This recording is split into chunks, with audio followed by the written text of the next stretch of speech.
কিছু দূর যেতেই পিছন থেকে কে জানে ডাক দিল। আরে আন্টি, আপনি কোথায় যাচ্ছেন? পেছনে তাকে দেখি মিতু ম্যাডাম রাস্তায় দাঁড়িয়ে আছেন, হয়তো ভার্সিটিতে যাচ্ছে।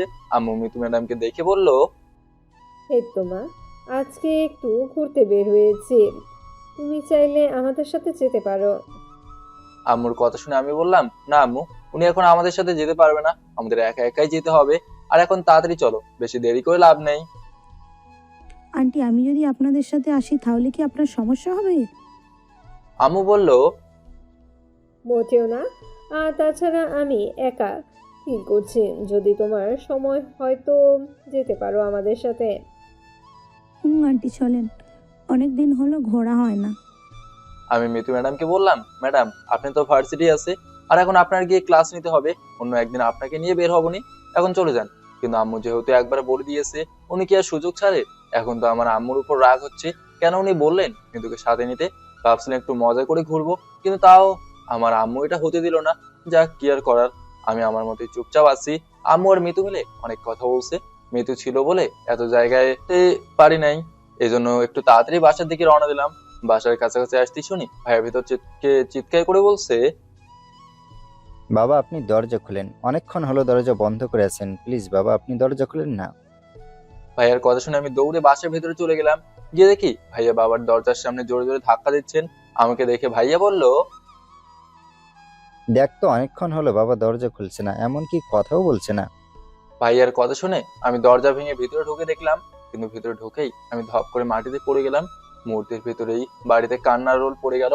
আমার বাবা ফ্যানের সাথে দড়ি বেঁধে আত্মহত্যা করেছেন, যেটা আমরা কেউ বিশ্বাস করতে পারছি না। বাবা এই কাজ কিভাবে করতে পারলেন? নিচ থেকে উঠে বাবাকে ধরে নিচে নামালাম, চোখ দিয়ে শুধু পানি পড়ছে। বাবা এই কাজ কেন করলেন? হঠাৎ করে কেন বাবা আত্মহত্যা করেছেন? বাবার পাশে দাঁড়িয়ে শুধু কান্না করছি। হঠাৎ করে ভাবি ভিতরে এসে বাবার টেবিলের সামনে থেকে একটা কাগজ নিল, আর কাগজটা নিয়ে আমার কাছে এসে ঠাস করে একটা চড় দিয়ে বলল, আজকে তোমার কারণে আমার বাবা আত্মহত্যা করেছে। বাবার মৃত্যুর কারণ একমাত্র তুমি। কিভাবে বাবাকে নিজের হাতে মারতে পারলে? ভাবের কথা শুনে আমার কান্না উধাও হয়ে গেল। কিভাবে তিনি এই কথা বলতে পারলেন? আমি ভাবের হাত থেকে কাগজটা নিলাম, অনেক খুব সুন্দর করে লেখা আছে, আমি আজকে আত্মহত্যা করছি শুধু আমার ছোট ছেলের জন্য। আমি ওরে বলেছি, বাবা নীতিকে তুই বিয়ে করে নে, কিন্তু আমাদের মুখের উপর না করে দিল। অন্তত আমার একটা সম্মান ছিল, সেটাও বুঝি নাই। এই সংসারে আমাকে আর দরকার নেই, এই জন্য আমি আমার পথ দেখে চলে যাচ্ছি। ভাইয়া আমার থেকে চিঠিটা পড়ে আমার শার্টের কলার ধরে বলল, তোর সাথে কিছু করার আগে এখান থেকে চলে যা, নইলে আমি তোরে পুলিশের কাছে দিয়ে দেব। আর এই যে দেখ, বাবা মারা যাওয়ার আগে সবকিছু আমার নামে লিখে দিয়ে গেছেন। বাবা জানে তুই নষ্ট একটা ছেলে, এই জন্য উনি বুঝেই আমার নামে সবকিছু লিখে দিয়েছে। হঠাৎ দেখি ভাবি কি যেন আমার সামনে পড়ছেন। আমাকে শুনিয়ে শুনিয়ে ভাবি বলল, আজকে যার কারণে বাবা মারা গেছে সে সুখে শান্তিতে বসবাস করবে, আমি তো তা হতে দেব না। পড়াশোনা করেছে চাকরি করার জন্য না। এই যে সব কিছু পুড়ে ফেললাম, আমার বাবাকে মেরে আরো চাকরি করবে? যাও করো। আমি দৌড়ে ভাবির সামনে গেলাম, কিন্তু আমার অনেক দেরি হয়ে গেছে। ভাবি আমার সবকিছু পুড়িয়ে ফেলছেন। এদিকে বাবা মারা গেলেন, অন্যদিকে আমার সম্পূর্ণ লাইফটাই নষ্ট করে দিল। চোখ দিয়ে শুধু পানি পড়ছে, কিছু বলতে পারছি না। ভেতর থেকে আম্মু কান্না করতে করতে এসে বলল, কি করি রে তোর জন্য বাবা, বল। আর শেষমেশ তোর বাবা তোর জন্য, আমি বিশ্বাস করতে পারছি না। ভাইয়া আমার সামনে এসে বলল, আজ থেকে তোর সাথে আমার কোনো সম্পর্ক নেই, আমার বাসা থেকে বেরিয়ে চলে যা। আজকে যদি আমি কিছু বলি তাও কেউ কিছু বিশ্বাস করবে না, কিন্তু একটা সামান্য বিষয়ের জন্য আমার বাবা এভাবে আত্মহত্যা করবেন আমার বিশ্বাস হয় নাই। এটা একটা ষড়যন্ত্র মনে হচ্ছে আমার কাছে। আমার বাবাকে কেউ না কেউ তো মেরেছে, এখন চুপচাপ এখান থেকে চলে যাই, এটাই বরং আমার জন্য ভালো হবে। আমি আমার মেয়েকে নিয়ে চুপচাপ বাসা থেকে বের হয়ে গেলাম। এখন আমার নিজের জন্য কোনো চিন্তা হয় না, চিন্তা হয়তো আমার মেয়ের জন্য। এই যে বাসা থেকে বের হয়েছি, ওকে নিয়ে এখন কোথায় যাব? বাবাকে মাটি দিয়েও আসতে পারে নাই, এটাই বুঝি আমার কপাল। কিন্তু একটা বিষয় আমার মাথায় আসছে না, সেদিন প্রিয়ার রুম থেকে আংটি খুঁজে বের করলো ভাবি, তবে আজকে তো কোনো চিঠি তিনি পড়েন নাই, না পড়েই আমার গালে চড় দিয়েছে। তিনি কি সবকিছু আগে থেকেই জানতেন নাকি? তবে আমার সব কাগজপত্র তিনি পুড়িয়ে দিলেন কেন? তার সাথে কি আমার আগে থেকে কোনো শত্রুতা ছিল নাকি? এখন বাজে রাত 10টা, কোথায় যাবো কি তুই মাথায় আসছে না। হঠাৎ করে একটা রিক্সাওয়ালা মামার সামনে এসে বলল, মামা আপনি দেখছি অনেকক্ষণ হলো এক জায়গায় দাঁড়িয়ে আছেন, কোনো সমস্যা হয়েছে কি? বাবার সাথে একটা পিচ্চি বাচ্চাও আছে। আসলে হয়েছে কি চাচা, আমি আজকে গ্রাম থেকে এখানে আসছিলাম, কিন্তু যে আমাকে এখানে নিয়ে আসছিল সে পালিয়ে গেছে। আসলে গ্রামে আমার তেমন কেউ নেই, তো এই জন্য এখানে দাঁড়িয়ে দাঁড়িয়ে চিন্তা করছি কি করা যায়। আমার মিথ্যা কথাগুলো চাচা খুব তাড়াতাড়ি বিশ্বাস করে নিল, আর আমাকে বললো, এত রাত্রে এখানে দাঁড়িয়ে আছো, তবে তুমি চাইলে আমাদের বাড়িতে যেতে পারো। একটা রুম খালি আছে, ওখানে থাকতে পারো। তবে বাসা ভাড়া কিন্তু দিতে হবে। জি চাচা, অনেক অনেক ধন্যবাদ। চাচা বললো, তুমি রিক্সায় ওঠো, আমি নিয়ে যাচ্ছি। চাচার রিক্সায় ওঠার পর জিজ্ঞেস করলো আমি কি কি করি আর এই শহরে কেন আসছি। আমি শুধু বললাম সকাল থেকে এক জায়গায় দাঁড়িয়ে আছি চাচা, খুব কষ্ট হয়েছে আমার। আপনি যদি কিছু মনে না করেন তাহলে আমি আপনাকে পরে সবকিছু বলবো। চাচা আমার কথা শুনে বললো, আচ্ছা ঠিক আছে, তোমার যখন মনে হয় আমাকে বলবে, তখন বলিও। এখন চলো। আমাকে নিয়ে চাচা একটা বাসার সামনে চলে গেল। এটা তো আধা পাকা একটা বাড়ি, বাড়ি ঘরের পরিবেশ যে এটাও ভালো না। এখানে আমাকে থাকতে হবে। পাশ থেকে কেমন বিশ্রী একটা গন্ধ আসছে। চাচার পেছনে আমিও ভেতরে গেলাম। ভেতরে যেতেই আমাকে একটা মেয়ের সাথে পরিচয় করে দিল। আমার একটা মেয়ে একটা ছেলে সবার সাথে পরিচিত হওয়ার পর চাচা আমাকে আমার রুম দেখিয়ে দিল। আজ থেকে মাইকে নিয়ে আমার এখানে থাকতে হবে। সবই হলো কপাল আমার। রাতে চাচা আমাকে ডেকে বলল খাওয়ার জন্য, খুব খিদে পেয়েছে, এজন্য ভাবলাম কিছু খেয়ে আসি আগে। খাওয়ার সময় চাচা বলল, আমার ছেলেকে জন্ম দেওয়ার সময় আমার বউ মারা গিয়েছে। এরপর থেকে আমি এখানেই থাকি। তোমাকে দেখে আমার একটু মায়া লাগলো, আর সাথে হয়তো এই পিচ্চি বাচ্চাটাকে দেখে আরো মায়া লাগলো। এই জন্য তোমাকে আমি জিজ্ঞেস করছি কি হয়েছে। আসলে চাচা আমার এই পৃথিবীতে কেউ নেই, একমাত্র আমার মেয়ে ছাড়া। ওরা আম্মু অন্য কারোর সাথে পালিয়ে গেছে, আর এরপরে আমি আমার মেয়ের দিকে তাকিয়ে বিয়ে করি নাই। বুঝছি, তুমি তো একা একজন মানুষ, কিভাবে কি করবে? আমি পকেট থেকে 5,000 টাকা বের করে চাচার হাতে দিয়ে বললাম বর্তমানে এগুলো রাখেন, পরে দেখছি কি করা যায়। চাচা হাসি দিয়ে বলল, আচ্ছা ঠিক আছে, তাহলে আজ থেকে তুমি আমাদের সাথে খাওয়া দাওয়া করবে। আমি আর কিছু বললাম না, তবে ওনার মেয়ে শুধু আমার দিকে তাকিয়েছিল। চাচার মেয়ে কতটুকু বড় বলবো, এই ধরেন হয়তো কলেজে পড়ে। রাতে আমি আমার মেয়েকে নিয়ে বসে আছি, ঘুমানোর কোনো নামগন্ধ নাই ওর। কি যে করবো মাথায় আসছে না। ভেতরে আসবো আমি? চাচার মেয়েকে দেখে বললাম আপনি এখানে যে? না, দেখলাম এত রাত হয়ে গেল, তাও আপনার রুমের লাইট অন করা, এই জন্য আসা। আসলেই আমার মেয়ে আজকে ঘুমাচ্ছে না, তো এই জন্য ওকে নিয়ে বসে আছি। দেন ওকে আমার কাছে, আমি দেখছি। আরে না, তার আর দরকার নেই, আপনি চলে যান, গিয়ে ঘুমান, আমি ওকে দেখছি। আরে দেন তো। আর আপনার মেয়ের নাম কি? ওর নাম তো মাহি। মাহি, খুব ভালো নাম। তবে আমার নামটা তো জানেন। না, জানা হয় নাই তো। ইতিজাহান আমার নাম। তবে আপনাকে দেখে মনে হয় না যে আপনার একটা বাচ্চা আছে? মনে মনে বললাম এখনো বিয়ে করি নাই আমি, আবার আমার বাচ্চা আসবে কোথা থেকে।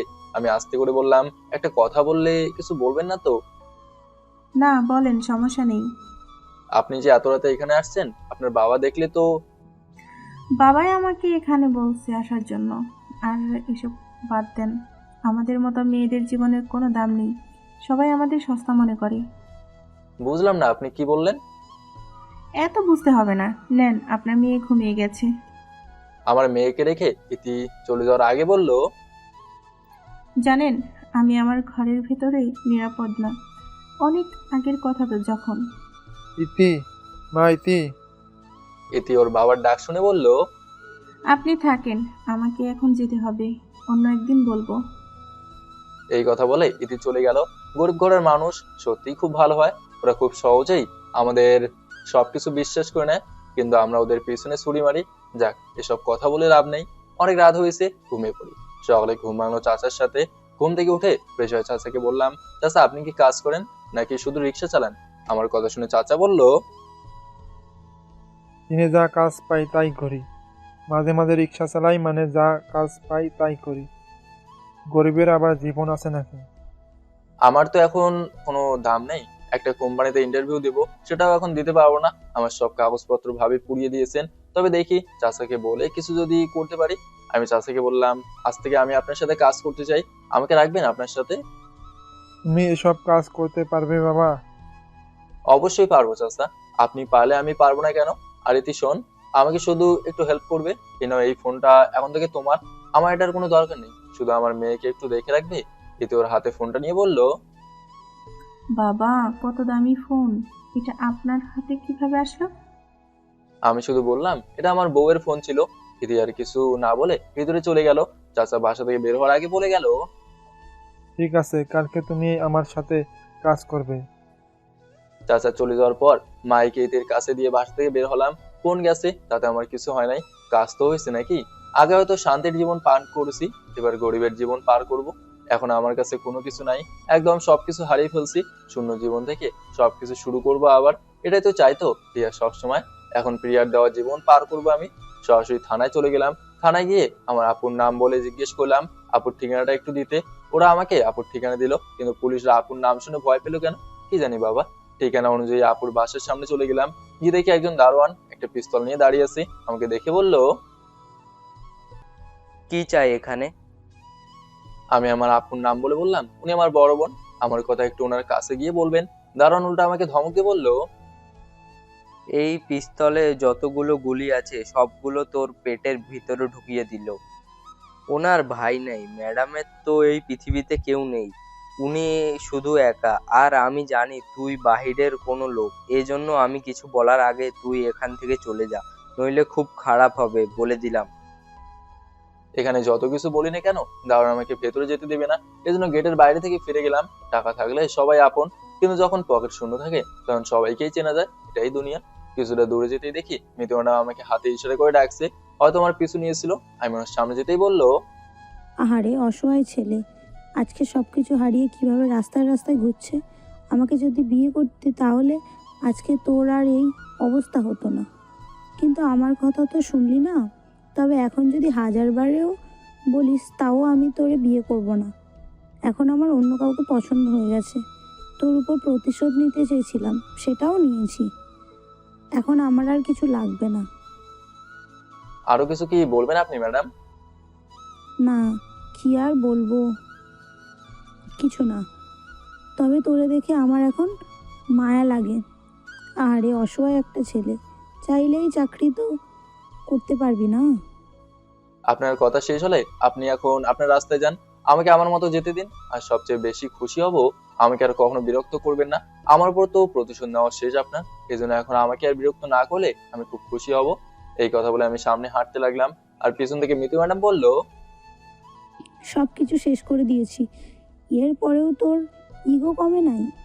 যদি আমার পায়ে ধরে মাপ চাইতি তাহলে হয়তো তোরে সব কিছু ফিরিয়ে দিতাম, কিন্তু তুই এটা করলি না। আমিও দেখবো তুই কতদিন এভাবে চলতে পারিস। আমি মিতুর কথা কানে না নিয়ে বাসায় চলে গেলাম। আজকে 1 বছরের মতো চলে গেল। পরিবারের কারোর সাথে আমার কোনো যোগাযোগ হয় না। এখন আমার নিত্যদিনের কাজ হলো সকাল হলে রিক্সা চালাই, মাঝে মাঝে চাচার সাথে রাস্তার কাজ করি, আরো অনেক কিছু। এখন আমার মেয়ে বড় হয়েছে, এই জন্য খরচটা একটু বেশি হয় ইদানিং। তবে আমার মনে হচ্ছে আবার একটা ভুল করতে যাচ্ছি ইদানিং। ইতির একটা কথা আমার কানে খুব বাজে, আর আমার মেয়েও ওর কথাই বলে। তবে আমি ইতিকে কখনো এই বিষয়ে কিছু জিজ্ঞাসা করি নাই। তবে প্রিয়া বলে আমার জীবনে যে কেউ ছিল এটা একদম আমি ভুলে গেছি বলেই চলে। আর এই 1 বছরে যদি আমি আমার পরিচিত কাউকে দেখেছি তাহলে নিজেকে লুকিয়ে নিয়েছি আড়ালে। এভাবেই দিন যাচ্ছে আমার। আজকে খুব সকালে রাস্তার কাজ করতে বের হয়ে গেলাম। কাজ করতে করতে বিকাল হয়ে গেল। মাত্র টিফিন বক্সটা খুলে খেতে বসছি, তখন চাচা বলল, বাবা, আজকে শরীরটা ভালো লাগছে না, একটু তাড়াতাড়ি বাসায় চলে যাব, তুই সব কিছু সামলে নিস। চাচা এই কথা বলতে না বলতেই কয়েকজন পুলিশ এসে আমাদের সকল শ্রমিকদের লাঠি দিয়ে উড়াধুরা মারতে লাগলো। আমাদের যে অপরাধটা কি এটাও একবারও বলে নাই। পুলিশের লাঠির আঘাতে সবাই যার যায় মতো দৌড়ে পালাতে লাগলো। ভাবছিলাম আমিও দৌড়ে পালিয়ে যাবো, কিন্তু আমার চাচা অসুস্থ, ওনাকে রেখে তো আমি একা যেতে পারবো না। একটা কনস্টেবল এসে লাঠি দিয়ে আমার শরীরে জোরে আঘাত করলো। লাঠির আঘাতে আমি দাঁড়িয়ে বললাম, স্যার আমাকে মারবেন না। আর তাছাড়া আমরা কি এমন অপরাধ করেছি যে আমাদের মারছেন? কনস্টেবল উল্টা আমার দিকে রাগ দেখিয়ে বলল, কুত্তার বাচ্চা, বেসরকারি জায়গায় কাজ করিস, তাও আবার সরকারের হুকুম ছাড়া। তোদের মালিক কোথায় আছে রে? আমি কনস্টেবলের কথা শুনে কিছু বললাম না, চুপচাপ দাঁড়িয়ে আছি। কি বলবো এখন আর? এখন যদি বেশি কিছু বলি উনি আমাকে ধরে মারবেন। এজন্য চাচা আমার হাত ধরে বলল, বাবা, এখানে আর দাঁড়িয়ে থাকা যাবে না, আমাদের থেকে দেখে হয়তো আমাদের মালিক পালিয়ে গেছে, তাহলে আমরাও চলে যাই। আমরা চলে যাব। তখন পুলিশ কনস্টেবল আমাদের একটা পিক তুলে বলল, আবার খুব শীঘ্রই তোদের সাথে দেখা হবে, কিভাবে চুরির কাজ করিস এটাও আমরা দেখব। চাচা আমাকে টেনে নিয়ে যাচ্ছে। হঠাৎ আমার নজরে এলো পুলিশের গাড়িতে। পুলিশের গাড়ির সামনে একটা লেডি কনস্টেবল দাঁড়িয়ে আছে। দূর থেকে মনে হচ্ছে যেন এই মেয়েটা আমার চেনা। আমি ওকে আগে কোথাও দেখেছি মনে হচ্ছে। লেডি পুলিশকে দেখতে আমার মনের ভেতর কেমন যেন একটা আগ্রহ লাগলো। এই জন্য চাচাকে বললাম, চাচা 1 মিনিট একটু দাঁড়ান, আমি আসছি। এই কথা বলে আমি লেডি পুলিশের দিকে যেতে লাগলাম। আর উল্টা পাশে ফিরে মেয়েটা ফোনে কি জানি করছে। আমি লেডি পুলিশের কাছে গিয়ে ডাক দিলাম, ম্যাডাম একটু শুনবেন। আমার কথা শুনে লেডি পুলিশটা বলল, কে রে তুই? এই কথা বলে আমার দিকে উনি ফিরে তাকাতেই আমি বোকা হয়ে গেলাম। যাকে এই শহরে কখনো দেখবো না আশা করেছিলাম, সেই মেয়েটাই আজকে এখানে। ভাবি নাই কখনো প্রিয়াকে এইভাবে দেখবো।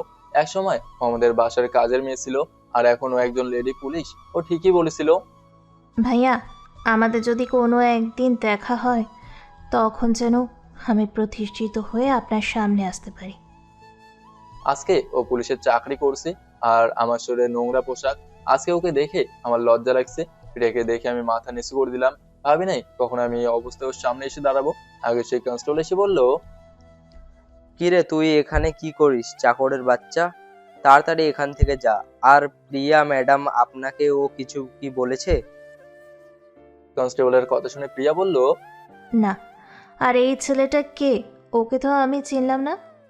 প্রিয়ার প্রশ্ন শুনে স্যার বলল, আরে ম্যাডাম, ওরা গরিব অসহায়, রাস্তায় রাস্তায় চুরাই কাজ করে, এই আর কি। এই ছেলে, তুই তাড়াতাড়ি এখান থেকে যা বলছি। চাচা আবার এসে আমার হাত ধরে বলল, বাবা চল, এখানে বেশি দাঁড়ানো যাবে না। আমি সামনে হাঁটছি আর চিন্তা করছি প্রিয়া আমাকে আজকেও চিনেও না চেনার ভান করলো। তবে অনেকদিন পর আমার মনের ভেতরে একটু শান্তি হয়েছে। এতদিন পর প্রিয়াকে দেখেছি আমি নিজ চোখে। আমি আমার প্রথম প্রেমিককে দেখতে পেয়েছি। এর থেকে আর খুশির কি হতে পারে? তবে ওর সাথে আমি যা করছি এতেও হয়তো আমার উপর রেগে আছে, এই জন্য আমার সাথে এমন করছে। আচ্ছা, ওর কি বিয়ে হয়ে গেছে? আরে না, আমি এসব কি বলছি? বিয়ে হবে কেন? আবার বিয়ে হয়ে যেতে পারে। ও এখন প্রতিষ্ঠিত হয়েছে। প্রিয়াকে দেখে খুশি লাগছে আমার খুব, যেটা বলার বাইরে। আমার বাড়ির কাজের মেয়ে এখন পুলিশের চাকরি করে। এর থেকে বেশি খুশি আর কি হতে পারে? বাসায় যাওয়ার পর মাহি বলল, বাবা, আন্টি আমার চকলেট নিয়ে গেতে, সেই জন্য আন্টিকে আমি মারতি। না বাবা, এমন করতে নেই। চকলেট নিচে তো কি হয়েছে, আমি আবার কিনে দেবো। বাবা, তুমি কি গোসল করে আসো, পরে আমরা একসাথে খাবো। আম্মু ঠিক আছে। তুমি আমাকে চুমু দিবে না বাবা? তোমার মুখ থেকে সিগারেটের গন্ধ আসছে। এই কাম সারছে, আবার ধরা না খেলেই হলো। এজন্য আমি বললাম, আম্মু তুমি খেলা করো, আমি গোসল করে আসি, ঠিক আছে? গোসল শেষ করে কিছু খেয়ে নিলাম। খাওয়া শেষ হতেই ইতি রুমে আসলো আর এসে বলল, কি করেন সাহেব? এই তো মেয়েকে নিয়ে বসে আছি। তো তোমার কি খবর ইতি? চলে মোটামুটি। ইদানিং বাবার শরীরটা খারাপ যাচ্ছে, কি করব বুঝতে পারছি না। কাল থেকে ওনাকে আর কাজে যেতে হবে না, আমি আছি তো, চিন্তা করতে হবে না। উনি আমাকে বিপদের সময় জায়গা দিয়েছে, ওনার জন্য আমি এইটুকু করতে পারবো না? কিন্তু বাবা ইদানিং আমাকে আমার বিয়ের বিষয়ে বলছে। তো ভালোই বলছে। আমি একটা ভালো ছেলে দেখবো নি। কিন্তু আমি তো এই বাড়ি ছেড়ে দূরে কোথাও যেতে চাইছি না। এর জন্য ভাবলাম বাসায় থেকে যাই। বাসায় কিভাবে থাকবে? বিয়ে হলে তো স্বামীর বাসায় থাকতে হবে। মেয়ে হয়ে জন্ম নিয়েছো, অন্য বাসায় তো যেতে হবে নাকি? কিন্তু আমি বলতে চাইছি, ঘরের মানুষ যদি ঘরেই থাকে। কি বলছো বুঝতে পারছি না আমি। বলছি আমি যদি আপনাকে। ইতি যেই আরো কিছু বলতে যাবে তখন বাইরে থেকে ডাক, ইতিমা, এদিকে একটু শুনে যা তো। ইতি একটু রাগ দেখে বলল, যখন কিছু বলতে যাই তখনই বাবা সবকিছু শেষ করে দেয়। এসব ভালো লাগে না আমার। ইতি চলে গেল। হয়তো আমাকে কিছু বলতে চেয়েছিল, তবে ওর সাথে আমি এতদিন থেকেইছি, একটু হলেও তো আমি বুঝতে পারছি ও কি বলতে চায়। তবে আমি এই কথা সবসময় এড়িয়ে চলি। আমি চাই না ইতি বিয়ের বিষয়ে আমার সাথে কিছু উল্টাপাল্টা কথা বলুক। আজকে চাচার শরীর একটু বেশি দুর্বল হয়ে গেছে, এজন্য আমি ওনাকে কাজে যেতে না করলাম। সকালে রেডি হলাম, এখন আবার রিক্সা নিয়ে বের হবো। হঠাৎ বাইরে থেকে ইতি জোরে বলল, লাদেন ভাইয়া, বাহিরে পুলিশ এসেছে। হঠাৎ করে এখানে আবার পুলিশ এসেছে কি জন্য? আমি রুম থেকে বেরোতে দেখি 3জন পুলিশ দাঁড়িয়ে আছে। এর ভিতরে প্রিয়াও এখানে দাঁড়িয়ে আছে। প্রিয়াকে দেখে মনে হলো ওর সাথে একটু কথা বলা দরকার। আগে থেকে ও অনেক সুন্দর হয়েছে, তবে পুলিশের পোশাকে ওকে যা লাগছে বলার বাইরে, সত্যি অসাধারণ লাগছে। আমি প্রিয়ার দিকে তাকিয়েছি বলে একজন কনস্টেবল আমার গালে জোরে একটা চড় দিয়ে বলল, মেয়ে মানুষ দেখলেই নষ্টামি করতে মন চায়। আজকে থানায় চল, তোরে মজা দেখাচ্ছি। স্যার, আমার অপরাধ? অপরাধ কি এটা থানায় নিয়ে বলবো। এখন বল, তোর সাথে যে একজন মুরব্বি ছিল উনি কোথায়? উনি হাসপাতালে আছেন, তবে একটু অসুস্থ। তাকে দরকার নেই, তুই গিয়ে গাড়িতে বস। আমি পুলিশের গাড়িতে উঠবো, তখন আমার মেয়ে দৌড়ে এসে বলতে লাগলো, বাবা ওরা কারা, আর তুমি কোথায় যাচ্ছ, আমাকে নিয়ে যাও। মেয়েটাকে কোলে নিয়ে জোরে ধরে বললাম, মা যাবো আর আসবো, তোমার জন্য মজা আনতে যাচ্ছি, ঠিক আছে? কিন্তু মাহি আমার কোল থেকে প্রিয়াকে দেখেই আমার কোল থেকে নেমে প্রিয়াকে জোরে ধরলো। প্রিয়া মাহিকে কোলে নিয়ে বলল, আম্মু, তুমি কি আমাকে চেনো নাকি? মাহি মাথায় হাত দিয়ে বলল, আপনি কি? আমার তেনা তেনা লাগতে মনে হয়েছে আমি আগে আপনাকে কোথাও দেখেছি। মায়ের কথা শুনে প্রিয়া বলল, না আম্মু, আমি এই শহরে নতুন এসেছি।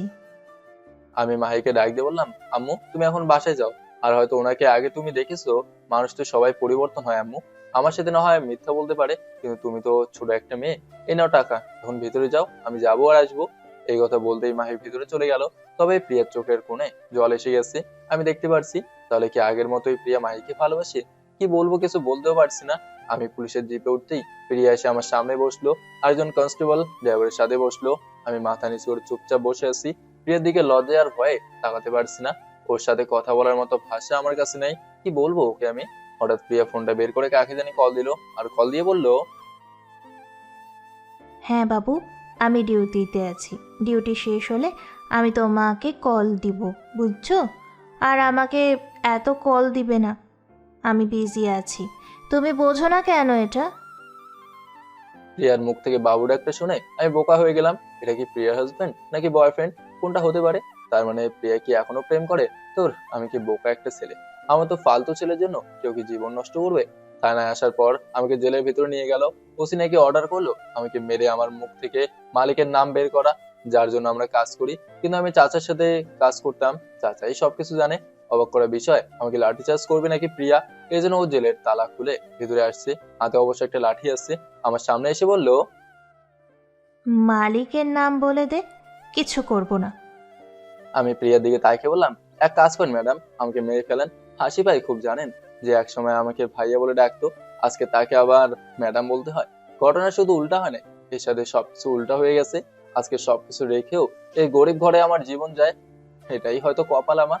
মানুষ ঠিকই বলে, মানুষের সাথে বেইমানি করলে কখনো শান্তি মেলে না। প্রিয়ার কিছু না বলে চুপচাপ বের হয়ে চলে গেল। ও যাওয়ার পর আরেকটা পুলিশ কনস্টেবল এলো, আর এসে আমাকে মারতে লাগলো। আমি চুপচাপ মার খাচ্ছি, পুরো শরীর যেন অবশ হয়ে গেল।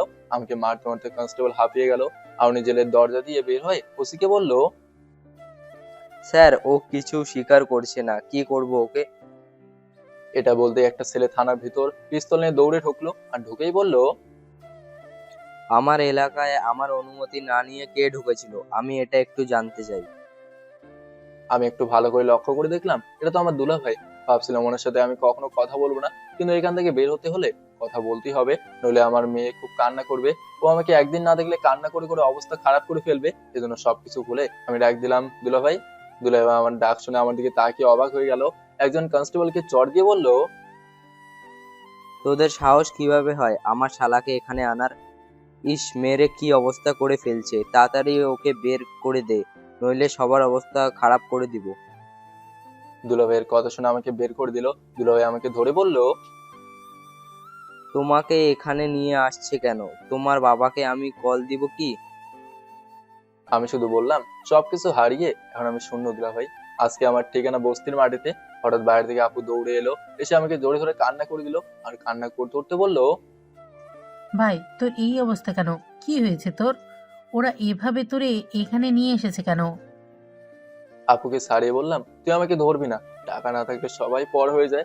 আমাকে যখন বাস থেকে বের করে দেয় তখন আমি তোর বাসার সামনে আসছিলাম, কিন্তু দারোয়ান আমাকে ভেতরে যেতে দেয় নাই, বাইরে থেকে ফিরিয়ে দিয়েছে। তুই কি বুঝবি কষ্ট কি জিনিস? এমনিও সময় গিয়েছে, 3 বেলা ঠিক মতো খেতে পায় নাই, রিক্সা চালিয়ে কি করা যায়? আমার মেয়ের জন্য শুধু বেঁচে আছি। দিন শেষে যখন ও বাবা বলে তখন ওর দিকে তাকিয়ে কষ্টগুলো উড়িয়ে দেই। আমি কি গরিব ছিলাম আপু? আমার বাবা মা কি গরিব ছিল? অথচ আমাকে সকাল হতেই রিক্সা নিয়ে বের হতে হয়, রাতে রাস্তায় কাজ করি। এভাবে কুত্তার জীবন নিয়ে বেঁচে থাকার কোনো মানে আছে? টাকার কারণে মাঝে মাঝে আমার মেয়েকে দুধ খাওয়াতে পারে না। একটা বছর খুব কষ্ট করে পার করছি, শুধু বড় আপু হলেই হলো খোঁজ নিতে হয় না ছোট ভাইয়ের। যখন থেকে সবকিছু ছেড়ে একা হয়ে গেছি তখন থেকে সবকিছু ভুলে গেছি। আজকে দুলাভাই ডেকে এখান থেকে বের হয়েছি কেন জানিস? আমার মেয়ের জন্য। আমি ছাড়া এই পৃথিবীতে কেউ নেই ওর, এই দুনিয়ার সবাই ভালো থাকুন। মাঝে মাঝে এটা চিন্তা করেছিলাম কোথায় আর ছিলাম, কোথায়। যাই রে আপু, আমার মেয়েটা কান্না করছে হয়তো। আপু আমাকে আবার জোরে ধরে বলল, কোথাও যেতে পারবি না। আগে কি হয়েছে বল? তোরে বাসা থেকে বের করে দিয়েছে কেন? যা আপু, তুই গিয়ে তোর কাজ কর। যেখানে কাছের মানুষগুলো কষ্ট দিল সেখানে আর কে বা আপন? যাই রে, থাক তুই। কিন্তু আপু আমার হাত ধরে থানার ভিতর থেকে ধরে বাইরে নিয়ে গেল, আমাকে গাড়িতে তুলে বলল, কি হয়েছে আমাকে একবার বল ভাই। আর তুই যখন গিয়েছিলি তখন হয়তো আমি বাইরে ছিলাম। তোর এই অবস্থা কেন? শুনে কি করবি? তোরে আমি বলতে বলছি, বলবি কি না? অতীতের সবকিছু আপুকে বললাম। সব শুনে আপু বলল, চল আমার সাথে, আমি দেখছি। আমার বাবা এভাবে আত্মহত্যা করতেই পারে না। প্লিজ আপু, এসব নিয়ে আর ঝামেলা করিস না। আম্মু ওর দাদি সুখে আছে, এখন এসব আর বলিস না। কিন্তু বলছি না, বাদ দে। এখন আমাকে বাসার সামনে নামিয়ে দে। আমার কথা মতো আপু বাসার সামনে নিয়ে গেল। আপু আমাদের বাসা দেখে বলল, এতদিন তুই এখানে ছিলি? আমি বললাম, এখানেই ছিলাম। কপাল আমাকে এখানে টেনে নিয়ে আসছে। হঠাৎ করে আমার মেয়ে ভেতর থেকে দৌড়ে এসে বলল, কি মজা, কি মজা, বাবা এসেছে। আমার মেয়ে আমার কোলে উঠে বলল, বাবা, তোমার শরীর থেকে রক্ত বের হচ্ছে কেন? আমি হেসে বললাম, এই একটু পড়ে গেছিলাম আম্মু। আচ্ছা বাবা, এই আন্টিটাকে। ভাইকে দেখে আপু কান্না করে দিল আর বলল, আমার মেয়ের এত বড় হয়ে গেল আর আমি কিছুই বলতেও পারলাম না। এই শহরে আমার হাজবেন্ডের কয়টা বাসা আছে হিসাব নেই, আর আমার মেয়ে এতদিন এখানে ছিল। সব আমার কপাল। আমি মাহিকে বললাম, আম্মু যাও আন্টির কোলে, আন্টি তোমাকে অনেক মজা দেবে। কিন্তু মাহি আমার কোল ছাড়া কারো কোলে যেতে রাজি নয়। আপু শুধু বলল, থাক, তবে তুই সত্যি আমার বেস্ট ভাই। আমার মেয়েকে যে আমি এভাবে দেখতে পারবো সেটা আমি ভাবি নাই। আজকে সবকিছু শুধু তোর জন্য হয়েছে। আপু আবার কি মামা হতে পারবো? আপু শুধু হাসি দিয়ে বলল, খুব শীঘ্রই হবি, দোয়া করিস। এখন থেকে এখানে থাকা লাগবে না। আমি এই শহরে 2টা বাসা তোর নামে লিখে দিব। তাও তুই চল আমার সাথে। না রে আপু, এখানে আমি আসি অনেকদিন হলো, এখন যাওয়া যাবে না। তবে চাচা একটু অসুস্থ, হাতে টাকা। কত লাখ লাগবে বল? এই যে চেক লিখে দিলাম, তোর মন মতো বসিয়ে নিস। এতদিন পর তোরে দেখে আমার খুব ভালো লাগছে। ভাই, চল না আমার সাথে। যাবো, চিন্তা করিস না, এখন যা তুই। আমার মেয়েকে বড় হলে সব কিছু বলিস। দেখ আমি কতটা খারাপ মা আজকে। আপুর চোখের পানি মুছে দিয়ে বললাম, বাদ দে আপু, এসব নিয়ে চিন্তা করিস না। আমি থাকতে ওর কিছু হবে না। আচ্ছা, তখন থানায় আমাদের বাসার কাজের মেয়েকে দেখলাম না? ও এখন লেডি পুলিশ। আমরা সবাই মিলে ওকে অপমান করে বাসা থেকে বের করে দিয়েছিলাম। বুঝেছি। মানুষ ইচ্ছে করলে অনেক কিছুই হতে পারে। আচ্ছা, আমি যাই রে, তোর দুলাভাই অপেক্ষা করছে। আপু চলে যাওয়ার পর আমি বাসার ভেতরে গেলাম। বাসার ভেতরে যেতে চাচা বলল, আমি তোমাকে এত বিশ্বাস করে এখানে জায়গা দিয়েছি, আর তুমি আমাদের সাথে এভাবে মিথ্যা কথা বলতে পারলে? চাচার কথা শুনে আমি বললাম, কি বলছেন? বুঝলাম না চাচা। সবকিছু বুঝেও না বোঝার ভান করছো। বাহিরে যে মেয়েটা ছিল উনি তোমার কি হয়? ও এই কথা। আরে ও তো আমার বোন ছিল, তবে ও ওর পথে চলে গেছে। আমরা খোঁজ খবরও নিত না, এজন্য আমি আমার রাস্তায় চলে আসছি, ও রাস্তায় চলে গেছে। এই হলো বিষয়। ইতি এদিকে আসো তো একটু। ইতি আমার সামনে এসে বলল, বলেন। আমি ইতিহাসের 10 লাখ টাকার আপুর চেক লিখে দিয়ে বললাম, এটা আমার তরফ থেকে তোমাদের উপহার, এটা রাখো। আর তুমি চাচাকে ডাক্তারের কাছে নিয়ে যাও। ইতি আমাকে চেক নিয়ে বলল, এত টাকা দিয়ে আমরা কি করব? আপনি শুধু এভাবে আমাদের পাশে থাকবেন তাহলেই হবে। রাখতে বলছি না তোমাকে, রাখো। আর যতদিন পর্যন্ত আমি আসি ততদিন পর্যন্ত তোমাদের কেউ কিছু করতে পারবে না। বড় ভাইয়ের মতো সবসময় আমি তোমাকে দেখে রাখবো। আচ্ছা ভাইয়া, এসব বাদ দেন, টেবিলে গিয়ে বসেন, আমি খাবার দিচ্ছি। আজকে সবার জন্য বিরিয়ানি রান্না করেছি।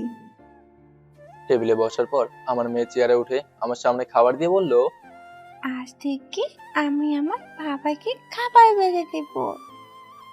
আমার লক্ষ্মী আম্মু।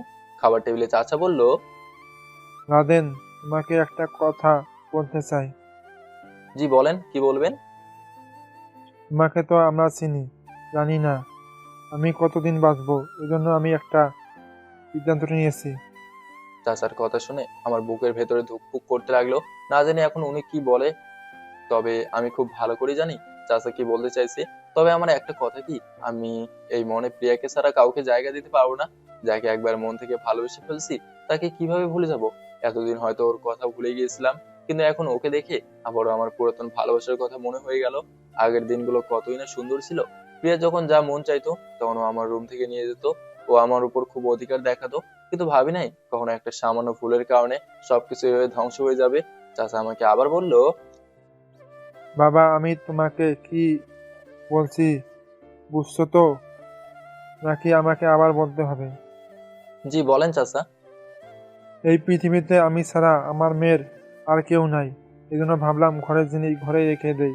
আমি জানি তোমার একটা মেয়ে আছে, এরপরেও আমার মেয়ের কোনো সমস্যা নেই, ও সব কিছু মেনটেন করে চলতে পারবে। আর আমার চোখে তুমি খুব ভালো ছেলে, এজন্য আমি ভেবে চিন্তে সিদ্ধান্ত নিয়েছি। এখন তুমি যদি রাজি থাকো তো। কি বলতে চাইছেন একটু ক্লিয়ার করে বলেন চাচা। তুমি তো জানো আমার মেয়ে তোমাকে পছন্দ করে। এটা তো করতেই পারে, তো কি হয়েছে? আর আমি তো ওর বড় ভাইয়ের মতোই। আরে বাবা, আমি এটা বলি নাই, আমি বলছি আমার মেয়েকে তুমি বিয়ে। চাচা যেই আরো কিছু বলবে তখন কে যেন বাড়ি থেকে দরজায় টকটক করে আওয়াজ করছে। কিন্তু একটু রাগ দেখে চেয়ার থেকে উঠে বলল, যখনই আমি আমার মনের কথা বলতে যাই তখন কেউ একজন এসে বিরক্ত করবেই। একটু পরে আসলে কি এমন হতো? ধুর, ভাল লাগে না এসব। ইতি দরজা খুলে দিতেই প্রিয়া পুলিশের পোশাকে ভিতরে ঢুকলো।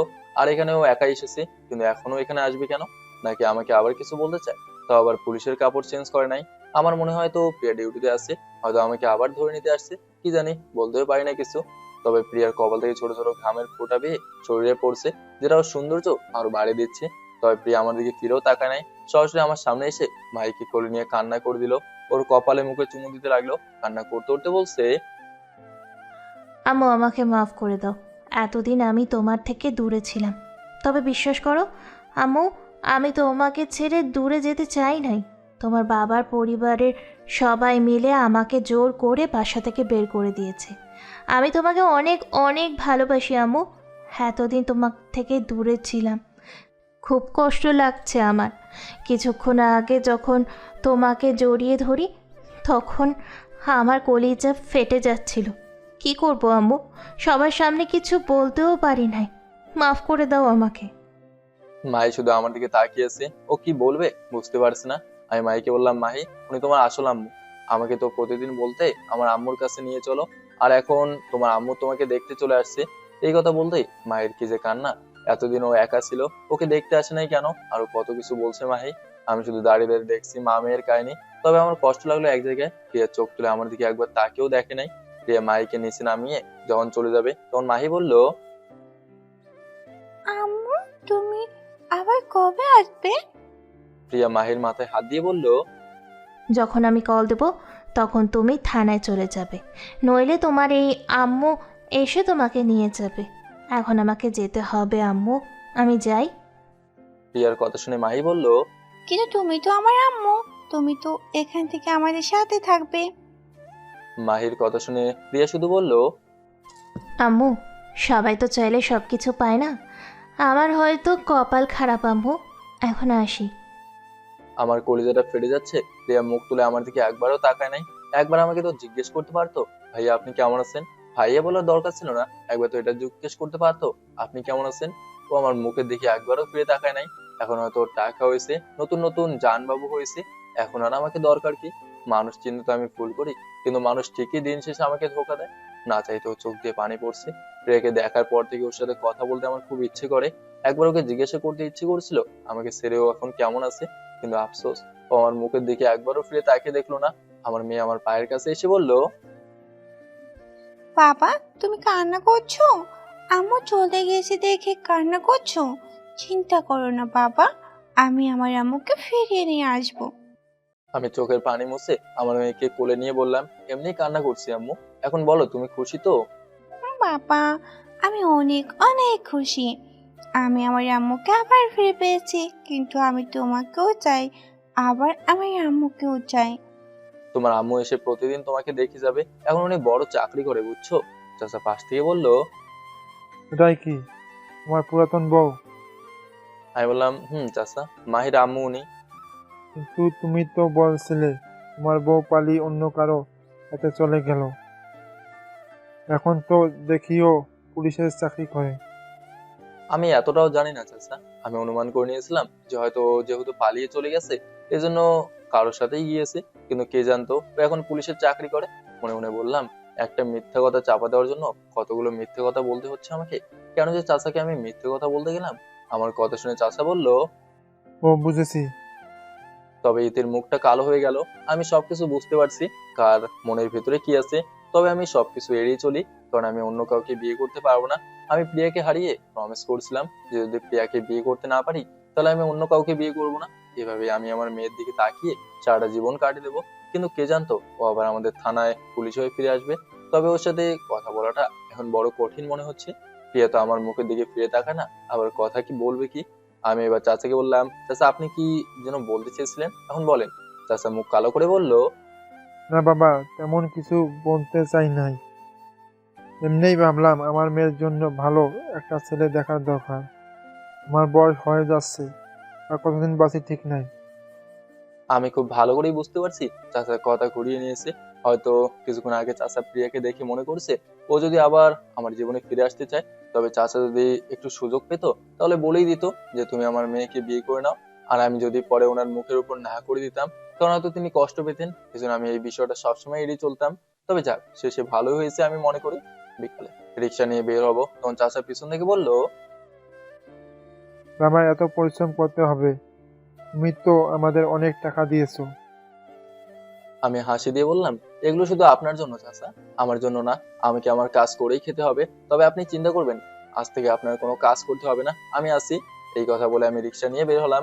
দুজন যাত্রী নিয়ে থানার সামনে নামিয়ে দিলাম। আমি রিক্সা নিয়ে চলে আসবো, তখন পিছন থেকে একটা ছেলে ডাক দিল। এই ছেলে, এখানে আয়। ছেলেটার ডাক শুনে আমি পিছনে চলে গেলাম, কিন্তু প্রিয়াকে ছেলেটার সাথে দেখে আমি সত্যি অনেক অবাক হয়ে গেলাম। তাহলে প্রিয়া শেষ পর্যন্ত বিয়ে করে নিল, আর আমি বোকার মতো সবকিছু বিশ্বাস করে আজও একা ছিলাম। সেটা প্রিয়ার হাত ধরে রিক্সায় উঠলো। প্রিয়া আজকে আমার পছন্দের শাড়ি পরেছে, খুব সুন্দর লাগছে ওকে। কিন্তু আফসোস, এটা অন্য কারোর জন্য সেজেছে। প্রিয়া আমাকে দেখছে ঠিকই, কিন্তু ওর মুখে কোনো রিয়াকশন নেই। ও মনে করেছে যেন এখানে কিছুই হয় নাই। ছেলেটা রিক্সায় উঠে প্রিয়ার হাত জড়িয়ে ধরে বলল, বাবুজান, তোমাকে আমি কতটা মিস করি। আমি সব সময় বলি প্রিয়ার সাথে দেখা করতে, আমার খুব ইচ্ছে করে, কিন্তু আজকে সবকিছু রেখে আমি তোমার কাছে চলে আসছি। আমার মনটা মানছিল না। জানো না, তোমাকে একদিন না দেখলে আমার কেমন লাগে। ছেলেটার কথা শুনে প্রিয়া কিছু বললো না, চুপচাপ বসে আছে। তবে অচেনা একটা ছেলে প্রিয়া হাত ধরে বসে আছে, এটা আমার সহ্য হচ্ছে না। বিশ্বাস করেন ভাই, আমার বুকের ভেতরে তুফান সৃষ্টি হচ্ছে। মন বলছে লাথি মেরে রিক্সা থেকে ফেলে দেই। আচ্ছা, প্রিয়া কি আমার অবস্থা দেখে নাই? আজকে সবকিছু ছেড়ে আমি রাস্তায় এসেছি, এরপর প্রিয়া চুপচাপ আছে। আচ্ছা, ওকে আমাকে ভালোবাসতো নাকি সবকিছু ছিল অভিনয়? আমি শুধু প্রিয়া প্রিয়া বলি, কিন্তু যাকে আমি ভালোবাসি সে কি আমার নাম বলে? তবে আমি সবসময় একটা লাইন খুব বলতাম, ভালোবাসা আছে বলে আজও আমি তোমাকে ভালোবাসি, আর তুমি আছো বলে আজও আমি তোমার জন্য বেঁচে আছি। কিন্তু সবাই ভালোবাসতে পারে না, কেউ কেউ অভিনয় দেখায়, আবার কেউ কেউ সত্যিকারের ভালোবাসা দেখায়। সবকিছু হলো কপাল। ওই মানুষ বলে না, থাকে যদি নচিবে আপনা আপনি আসিবে। তবে ছেলেটা প্লেয়ার হাত ধরে রাখছে, এটা আমার সহ্য হয় নাই। আমি রিক্সা থামে মাথা নিচু করে বললাম, মামা, রিক্সার একটা চাকার হাওয়া চলে গেছে, তাই আর বেশি দূর আমি যেতে পারবো না, আপনি অন্য একটা রিক্সা দিয়ে চলে যান। আমার কথা শুনে ছেলেটা ঠাস করে আমার গালে একটা চড় দিল, দিয়ে বলল, তোর সাহস কি করে হয় আমাকে মামা বলার? তুই জানিস আমার বাবাকে? আজকে প্রিয়া রিকশায় যাবে বলে গাড়ি নিয়ে আসি নাই। ফকিরনি কোথাকার। আমি গালে হাত দিয়ে বললাম, স্যার গরিব হয়েছি বলে আজকে গায়ে হাত দিলেন, আপনার তো ভাগ্য ভালো আমি আপনার হাতটা কেটে দেই নাই, নইলে সেটা আমার কলার ধরে বলল। নইলে কি করবি তুই? হ্যাঁ বল, কি করবি? প্রিয়া ছেলেটাকে ছাড়িয়ে বলল, এই, তোমার মাথা খারাপ হয়ে গেছে? কাকে কিভাবে সম্মান করতে হয় জানো না? ওনাকে সরি বলি। ছেলেটা আমার দিকে তাকিয়ে বলল, প্রিয়া বলেছে দেখে তোরে সরি বললাম, নইলে। আমি প্রিয়ার দিকে তাকিয়ে বললাম, মানুষের কারণ সময়ে সবাই মজা নেয়, যাকে দিয়ে সবকিছু আশা করেছিলাম সে আজকে সবকিছু নষ্ট করে দিল, সে প্রমাণ করে দিল শেষে সবাই নিজের ভালোটাই খোঁজে, আর আমাদের মতো ছেলেদের শুধু ব্যবহার করতে জানে। হায় রে দুনিয়ার মানুষ। আমার কথা শুনে প্রিয়া এক সেকেন্ডও দাঁড়ায় নাই, ও একা একা হেঁটে চলে যাচ্ছে। সেটা আমার দিকে আঙ্গুল তুলে বলল, তোর জন্য প্রিয়া আমাকে রেখে চলে গেছে, তোরে আমার দেখার আছে। ছেলেটার চুল শক্ত হয়ে টেনে ধরে বললাম, তোর মতো ছেলেটাকে মেরে কুত্তা দিয়ে খাইয়ে ফেলবো, কেউ কিছু জানতেও পারবে না। এই কথা বলে শরীরে যত জোর ছিল সবটা দিয়ে দিলাম ছেলেটার গালে একটা চর। ভাবলাম, আমাকে কি মনে হয় তোর আমি অসহায়? এক আঙুল দিয়ে ইশারা করছি আর পড়ে যাচ্ছিস। এখন চিন্তা কর, যদি রাতের আধারে তুই আমার সাথে এমন কিছু করতি তাহলে কি করতাম বল? ছেলেটা আমার চরকে একটু ভয় পেয়ে গেল। আমি ছেলেটাকে ছেড়ে দিয়ে বললাম, আর জীবনে আমার সামনে পড়বি না, নইলে শরীরের মাংস কেটে টুকরো টুকরো করে রেখে দেবো। ছেলেটা আমাকে হাত দিয়ে ইশারা করে বললো, তোরে আমার দেখার আছে। এই কথা বলে ছেলেটা আর এক মুহূর্ত দাঁড়ালো না, দৌড়ে চলে যাচ্ছে। এই ছেলের সবকিছু বের করতে হবে আমার। ও কি প্রিয়া হাজবেন্ড নাকি বয়ফ্রেন্ড, কোনটা হতে পারে? আমি মনে প্রাণে বিশ্বাস করি প্রিয়ার যাই করুক, ও আমাকে রেখে বিয়ে করতে পারে না। ওর চোখে আমি খাঁটি প্রেম দেখছি। কিন্তু ওই মানুষ বলে না, মানুষের মন মানসিকতা কি সবসময় এক থাকে? কখন যে কার মন মানসিক পরিবর্তন হয়ে যায় কেউ বলতে পারে না। তবে যখন আমি প্রিয়ার সাথে কথা বলতে চাই তখন ও আমাকে এড়িয়ে চলে কেন, এটাই বুঝি না। যে করেই হলেও ওর সাথে আমার কথা বলতে হবে। দেখি ও কি বলে। রিক্সা নিয়ে কিছু দূর যেতেই দেখি মিতু ম্যাডাম কাউকে নিয়ে দাঁড়িয়ে আছে, হয়তো ওনার হাজবেন্ড, তবে আমি সঠিক জানি না ওনার সাথে ছেলেটাকে। তবে দেখে মনে হচ্ছে যেন ওনার হাজবেন্ড। বুড়ো মেয়ে হয়ে কচি ছেলে বিয়ে করছে। ছেলেও হয়তো লোভে পড়ে বিয়ে করছে, মেয়ে আবার মাস্টার, এজন্য কেউ ওনাকে না করবে। আমি ওনাকে দেখেও না দেখার ভান করে চলে যাচ্ছি, তখন আমাকে মিতু ম্যাডাম ডাক দিয়ে বলল, কিরে লাদেন, লজ্জা পাস নাকি আবার আমাদের দেখে? আমি রিক্সা থামিয়ে বললাম, গরিবের আবার কিসের লজ্জা ম্যাডাম, কাজ করে খাইতে লজ্জা কিসের? মিতু ম্যাডাম রিক্সায় উঠে আমাদের বাড়ির ঠিকানা বলে বলল, এখানে নিয়ে চল। এতদিন পর আমাদের বাড়ির নাম শুনে মনের ভেতরে একটু মোচড় দিয়ে উঠলো। না জানি আমার মা এখন কেমন আছেন। সেই যে বাড়ি থেকে বের হয়েছি আর কখনো বাড়িতে যাই নাই। তবে এখন আমার কোনো চিন্তা নাই, কাজ করে টাকা কামাই করি, দিনে আনি দিনে খাই, খুব শান্তি পাই। এটাই দিন শেষে মনের ভেতরে এটা ভেবে শান্তি পাই যে আমি মাথার ঘাম পায়ে ফেলে টাকা ইনকাম করি, কারো টাকা মেরে তো খাই না। মিতু ম্যাডাম বলল, কিরে একটু তাড়াতাড়ি যা। সরি ম্যাডাম, আমার ওখানে যাওয়া নিষেধ, মাফ করবেন, আপনি অন্য রিক্সা নিয়ে চলে যান। রাগ আছে কি আমার উপর তোর? না, রাগের কি আছে ম্যাডাম, আপনারা বড়লোক মানুষ, আমাদের মতো গরিবের কি রাগ আছে? এখন বেশি কথা না বলে সামনে চল। আর এ হলো আমার নতুন হাজবেন্ড। কিন্তু তুই রিক্সা কেন চালাস? আমাকে বলতে আমার বাসায় যে কোনো একটা কাজ দিতাম। আমি আপনার সাথে ঝগড়া করতে চাইছি না ম্যাডাম, আপনি নেমে অন্য রিক্সা নিয়ে যান। মৃদু ম্যাডাম আমার সামনে অনেকগুলো টাকা দিয়ে বললো। এবার তো যাবি? আমি টাকাগুলো হাতে নিয়ে বললাম, যাবো, বসে। আমি জানি কাকে কিভাবে ব্যবহার করতে হয়। তোর মতো ছেলে টাকার জন্য সব কিছু করতে পারে। আমি মিতু ম্যাডামের কথা শুনে শুধু একটা মুচকি হাসি দিলাম। মিতু ম্যাডাম আবার বললো, কতদিন ধরে এই কাজ করিস? এত কিছু জেনে আপনি কি করবেন? আপনি আপনার মতো বসে থাকেন। না বললাম তোরে আজকাল দেখা যায় না যে। আমাদের সমাজে কিছু কিছু খারাপ মানুষ আছে যাদের সামনে গেলেও আমরা লজ্জিত হব, না গেলেও গোপনে আমাদের বিরুদ্ধে ষড়যন্ত্র করবে। আমার কথা শুনে মিতু ম্যাডাম একদম চুপ হয়ে গেল। উনি খুব ভালো করেই বুঝতে পারছে আমি কি বলতে চেয়েছি, এজন্য আর কোনো কথা বলে নাই। আমাদের বাসার সামনে গিয়ে দেখি আমার আম্মুর বারান্দায় বসে আছে, তবে আম্মু আমার দিকে খেয়াল করে নাই। বহুদিন পরে আমি আমার আম্মুকে দেখছি, কতটা যে ভালো লাগছে বলার বাইরে। তবে আমার আম্মু ভালো আছেন এতেই আমি খুশি। মৃদু ম্যাডাম রিক্সা থেকে নেমে বলল, চল বাসার ভিতরে, অনেক দিন হলো তুই আর আমার বাসায় আসিস না। না ম্যাডাম, আমি যাব না, আপনি যান, সবার সব জায়গায় যাওয়ার অনুমতি নেই। মৃদু ম্যাডাম আমার হাত ধরে বলল, আরে চল তো, কিছু হবে না। কেউ কিছু বললে বলবি আমার সাথে আসছিস। মৃদু ম্যাডাম আমার হাত ধরেছে, অথচ ওনার হাজবেন্ড চুপচাপ দাঁড়িয়ে আছে, কিছু বলছে না। তবে আমার যতটুকু ধারণা হওয়ার ছিল ধারণা হয়ে গেছে। মৃদু ম্যাডামের হাজবেন্ড কতটা যে বোকা সেটা আমি ভালো করেই দেখতে পেয়েছি। আমি মৃদু ম্যাডামের হাত ছেড়ে বললাম, আপনার হাজবেন্ড সবকিছু দেখছে, স্বামী রেখে অন্য কারো হাত ধরতে লজ্জা লাগে না? লজ্জার কি আছে? আর তোরে গোপনে একটা কথা বলি, ওকে শুধু এমনিই বিয়ে করেছি আমি। ওকে দিয়ে আমার কিছু হয় না। মাঝে মাঝে ওকে ঘুমের ওষুধ খাইয়ে আমি আমার বন্ধু বান্ধব বাসায় গিয়ে নিয়ে আসি। তুই তো আর আমার কষ্ট বুঝলি না। তোর জন্য আমার মনের জায়গা সবসময় খোলা ছিল। সি সি, যে তার স্বামীকে এভাবে ধোকা দিতে পারে তার মতো নষ্ট মেয়ে এই পৃথিবীতে নেই একটা। তোর তো দেখতেও ইচ্ছে করছে না আমার। আমরা দুই বেস্ট ফ্রেন্ড আগেই ফোনে এইভাবে কথা বলে অনেক টাকা ইনকাম করেছি। তোর ভাবি বুঝি ধোয়া তুলসী পাতা? দেখ, আমার পরিবারের সাথে আমার এখন কোনো সম্পর্ক নেই। তুই যা ইচ্ছা তাই বল। কি আমি বিশ্বাস করে নেবো? তোর মতো তুই থাক, আমাকে এখন যেতে দে। আমি রিক্সা নিয়ে বের হবো, তখন মিতু ম্যাডাম আমাকে জোরে ডাক দিয়ে বললো, আরে লাদেন দাঁড়া, তোর বাসায় তুই আসবি, এতে কে কি বলবে? আমি মিতু ম্যাডামের কথা শুনে দাঁড়ালাম না। আমি রিক্সা ঘুরে চলে যাচ্ছি। হঠাৎ ভাবলাম একটু পিছনে তাকিয়ে দেখি পিছনে কি হচ্ছে। পিছনে তাকাতেই দেখি আমার দরজার সামনে দাঁড়িয়ে আমাকে দেখছে। কারো মায়া এখন আমার আর দরকার নেই। এতদিন যেহেতু একা একা ছিলাম, এখন একা একাই থাকতে পারবো। বাসার সামনে এসে রিক্সা থামিয়ে দিলাম।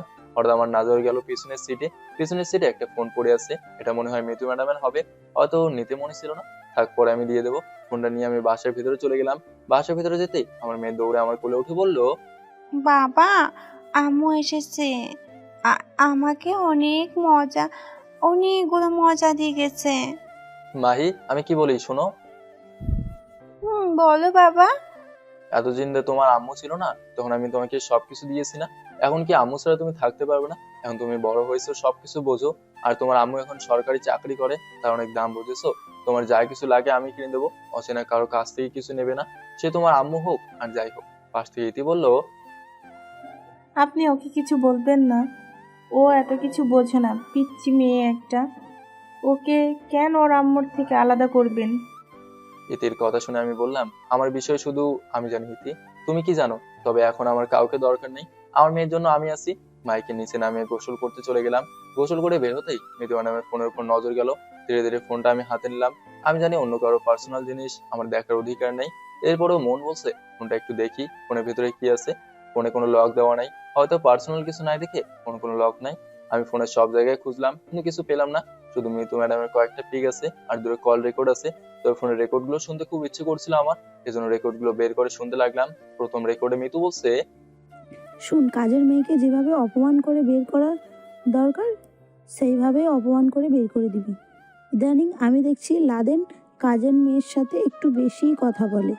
আমার মনে হয় ও ওই প্রিয়া নামের মেয়ের প্রেমে পড়েছে। তুই যে করে হলেও হোক ওই মেয়েকে বাসা থেকে বের কর প্লিজ বান্ধবী। মিতুর কথা শুনে আমার ভাবি বলছে, খুব তাড়াতাড়ি ওকে এই বাসা থেকে বের করে দেব, তুই কোনো চিন্তা করিস না। ফোনের রেকর্ডটা শুনে আমি মাথায় হাত দিয়ে বললাম, হায় হায়, আমি এটা কি করলাম? একটা নিরীহ মেয়ের উপর মিথ্যা অভিযোগ চাপিয়ে দিলাম, অথচ প্রিয়া সেখানে দোষী ছিল না। প্রিয়া তো ঠিকই বলেছিল। বিশ্বাস করেন ভাইয়া, আমার এখানে কোনো দোষ নেই, আমি চুরি করি নাই। সি সি, এখন নিজের উপর নিজের রাগ হচ্ছে। প্রিয়াকে যদি আমি বিশ্বাস করতাম তাহলে আজকে আমার আর এদিন দেখতে হতো না। আজকে সবকিছু পিছনে ভাবি আর মিতু দেয়। তবে খুব আগ্রহ নিয়ে ফোনে দ্বিতীয় রেকর্ড অন করলাম, কেন মিতু ম্যাডাম আমার ভাবিকে বলছে, তুই তোর শ্বশুরকে মেরে সব সম্পত্তি তোর নামে লিখে নে, আর এতে আমার বেশ সুবিধাই হবে। লাদেনকে অপমানিত করে ওর বাবাকে হত্যা করার দায়ে বাসা থেকে বের করে দিবি। তুই আর ভাইয়া সারা জীবন সুখে শান্তিতে সংসার করতে পারবি। আমি তোর একটা বুদ্ধি দিই, যদি মানিস তাহলে কাজে আসবে। তুই খাবারের সাথে বিষ মিশিয়ে দিবি, পরে ওনার গলায় দড়ি ঝুলিয়ে দিবি, তাহলে মনে করবে তোর শ্বশুর আত্মহত্যা করেছে। এই সুযোগে তুই সব কিছু করে নিবি। আর কিভাবে যে কি করতে হবে আশা করি এটা আর বলতে হবে না। মিতুর কথা শুনে ভাবি হাসতে হাসতে বললো, তুই আমার বেস্ট বান্ধবী, লাভ ইউ রে বান্ধবী। ফোনের রেকর্ড শুনে আমি অবাক হয়ে গেলাম। সামান্য একটু সম্পত্তির জন্য ভাবি আমার বাবাকে মেরে ফেললো। আমার তো এখন মাথা খারাপ হয়ে গেছে, ওকে তো আমি ছাড়বো না। আজকে সবকিছুর জন্য মিতু আর ভাবি দায়ী। আর বাইরে থেকে মাহি ডেকে বললো, বাবা, তোমার খোঁজে একটা মেয়ে এসেছে আর তোমার সাথে নাকি দেখা করতে চায়। আমি মাহির কথা শুনে ফোনের রেকর্ড গুলো আমার ফোনে নিয়ে নিলাম। আমি ভালো করে বুঝতে পারছি যে বাইরে কে এসেছে। মিতু ম্যাডাম ছাড়া আর কেউ আসবে না। ফোনে এত গুরুত্বপূর্ণ একটা প্রমাণ আছে, এটা যদি আমার হাতে এসে যায় সবকিছু তো আমি জেনে ফেলবো। এজন্য হয়তো ফোন খুঁজতেই এখানে আসছে। আমি রুম থেকে বের হয়ে দেখি বাইরে একটা চেয়ারে মিতু ম্যাডাম বসে আছে। আমাকে দেখে বললো, কিরে, তোরে তখন বললাম এখানে আসতে আর এত দেরি করলি যে? মন চাইছে ওকে আমি গুলি করে মেরে ফেলি, কিন্তু এখন কিছু করা যাবে না। আমি মুখে হাসি রেখে বললাম, এটা তোর বাসা না যে তুই যা ইচ্ছে তাই বলবি। এখানে যদি আমি কিছু করি তো তাহলে তোর অবস্থা খুব খারাপ হবে। আমি চাই না ওদের সামনে তোর গায়ে হাত তুলতে। আমার কথা মিতু ম্যাডাম নিমেষেই ভিতরে উড়িয়ে দিয়ে বললো, তার মানে এতদিন তুই এখানেই ছিলি? বিশ্রী একটা জায়গা, আমার তো ঘৃণা হচ্ছে। আমি মিতুর হাত টেনে বাসা দিয়ে বের করে বললাম, আসল কথা বল, কি বলতে এখানে এলি? তোর মতো আমার হাতে সময় নেই, আমার সময়ের খুব দাম আছে। আরে বলবো তো, এত অস্থির হবি না। আর মেয়েটার সাথে কিছু করিস নাই তো এখনো? মেয়েটা দেখতে কিন্তু সেই, তুই যেখানেই যাস তোর সাথে মেয়েটা থাকে, কিভাবে কি রে? ঠাস ঠাস করে দুটো চড় দিয়ে বললাম, লিমিটের ভেতরে থাক, লিমিট ক্রস করলে আরো খারাপ কিছু হবে তোর সাথে, আর আমি চাই না তোর সাথে খারাপ কিছু করতে। আমার চর খেয়ে মিতু গালে হাত দিয়ে বললো, আমার ফোনটা হয়তো তোর রিক্সায় রেখে গেছি, তুই কি ফোন পেয়েছিস? না তো, আমি তেমন কিছু পাই নাই। আর আমি কিভাবে বলবো আপনি আমার রিক্সায় কি রেখে গেছেন? প্লিজ আমার সাথে একটু চল না, ফোনটা খুঁজতে অনেক দেরি, অনেক দরকারি কিছু আছে ওই ফোনে। যদি ফোনটা কারোর হাতে চলে যায় তো? কেন, বন্ধুদের সাথে ভিডিও রেকর্ড করছিলেন নাকি? আপনার চরিত্র তো খুব খারাপ। দেখ, যা ইচ্ছে তাই বলবি, আমার মনটা এমনিই ভালো না। ভালো না থাকলে আমার কি, আপনি যান এখন এখান থেকে, আমার হাতে সময় নেই। প্লিজ শেষবারের মতো বলছি, চল না।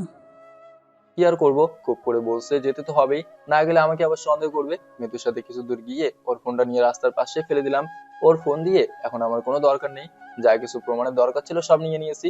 হঠাৎ করে মৃত্যু রাস্তার পাশে ফোনটা দেখে দৌড়ে গিয়ে ওটা হাতে নিয়ে বললো, যাক বাবা, অবশেষে বাসা গেল। আমি একটু মজা করে বললাম, কি এমন আছে এই ফোনে যে এর জন্য এত খোঁজাখুঁজি করলেন? আমি কি ওটা দেখতে পারি? মৃত্যু আমার কথা শুনে আমার থেকে কিছুটা দূরে গিয়ে বলল, মোটেও এই ফোন তোর কাছে দেওয়া যাবে না। তোর মতো মেয়েকে আমার খুব ভালো করে চেনা আছে। তোরা আর যাই কিছু করিস কেন, কখনো কার সাথে সংসার করে খেতে পারবে না। তবে খুব তাড়াতাড়ি তোদের সাথে খারাপ কিছু হবে। যদি বলে যে আমি হুমকি দিচ্ছি, তাহলে এটাই মনে কর, তুই সতর্ক থাকিস সবসময়। এখন আসি। আরে যা যা, থাকিস তো বস্তিতে, আর বস্তি থেকে বড় বড় কথা বলিস।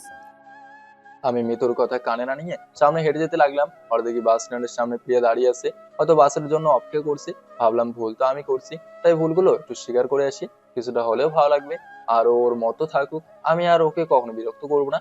আমি ধীরে ধীরে হেঁটে প্রিয়ার সামনে চলে গেলাম। প্রিয়া আমাকে দেখে একটু সরে গেল। আমি আবার ওর সামনে গিয়ে আকবারে বললাম, ম্যাডাম আমি ভুল করেছি, আপনার কোনো কথা বলতে হবে না আমার সাথে। আপনি শুধু 5 মিনিট আমাকে সময় দেবেন আমার ভুলগুলো স্বীকার করার জন্য। আমি আপনাকে কোনো রকম বিরক্ত করবো না, আর কখনো আমি আপনার সামনে আসবো না। কথা দিচ্ছি, কখনো আমার মেয়েকে নিয়ে আপনার সামনে এসে বলবো না যে আপনি মাহিরা আম্মু। আমার কথা শুনে প্রিয়া আমার মুখের দিকে তাকিয়ে আছে। তবে একটা জিনিস আমি খুব খেয়াল করছি, যখন আমি প্রিয়ার সাথে কথা বলি তখন ওর চোখের কোণে আমি পানি দেখতে পাই। তবে ওর মনের ভেতরে আজও আমার জন্য ভালোবাসা আছে কিনা এটা আমি বলতে পারি না। তবে আমার একটা বিষয় চিন্তা করলে খুব ভালো লাগে, যে আমাদের বাসার কাজের মেয়েকে আমার এখন ম্যাডাম বলতে হয়। মানুষ ঠিকই বলে যে আজকে গরিব বলে আমাকে ব্যবহার করে, আমার সুযোগ নিচ্ছ, কিন্তু এমন একদিন আসবে তখন আমার পরিবর্তনটা খুব ভয়ানক হবে। আমি প্রিয়াকে পুলিশের পোশাকে দেখে সত্যি খুব খুশি হয়েছি।